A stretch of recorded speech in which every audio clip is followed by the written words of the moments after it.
Bilhassa günümüzde zannediyorum böyle bir fay kırılması olduğunda onun beraberinde getirdiği fasit daire gibi böyle kısır döngüye bağlı peşi peşine gelen olumsuz hadiseler oluyor.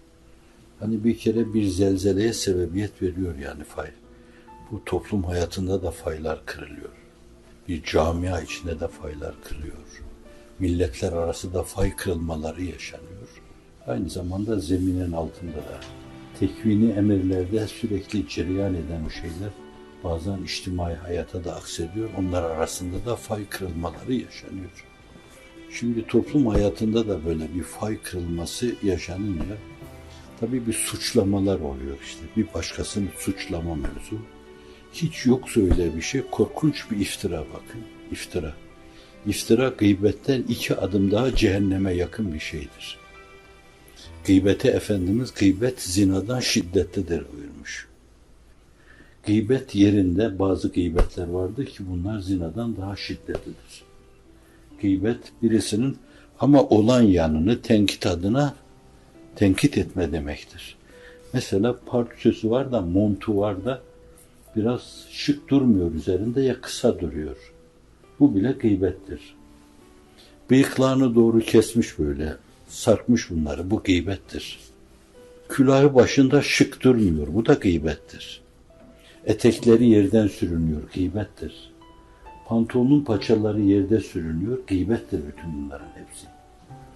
Bir de düşüncesi şöyle, tavrı böyle, mantığı böyle, mantalitesi böyle, doğrudan doğruya onu hırpalayacak ve duyduğu zaman çok ciddi rahatsız olacak şeyler var ki bunlar çok şiddetli gıybetler. Bir de bir heyeti ve o heyetin önünde esasen onun rehnumalarını, pişualarını, piştarlarını, yol gösterilenlerini gıybet etme var ki bu bir insanın gıybeti değildir.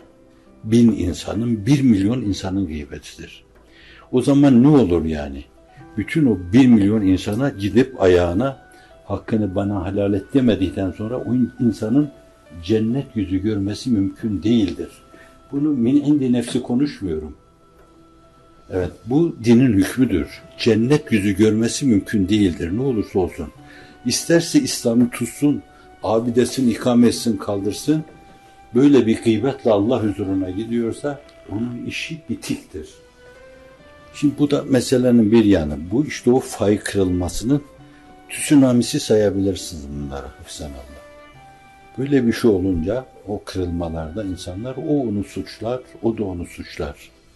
Böyle bir şeye girince insanların hakikaten kendilerini tutmaları o mevzuda çok ciddi bir mukavemet, mümince bir mukavemet sergilemeleri epey zordur.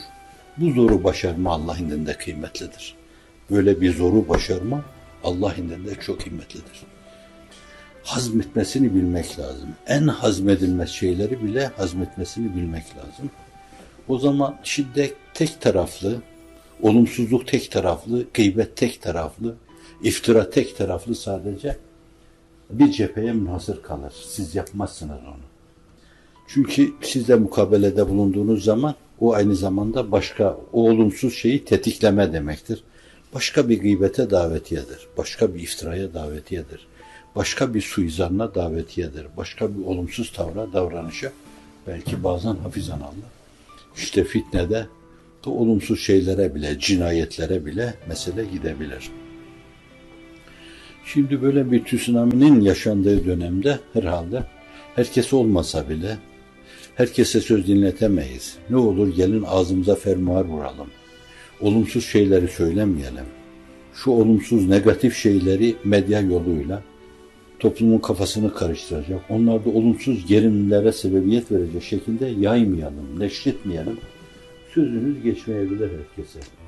Fakat sözünüz kime geçiyorsa şayet bence bugün onlara mülayemet, yumuşaklık, ruhu dil, gönlün diliyle konuşma, belki bir cümleye o düşüyor.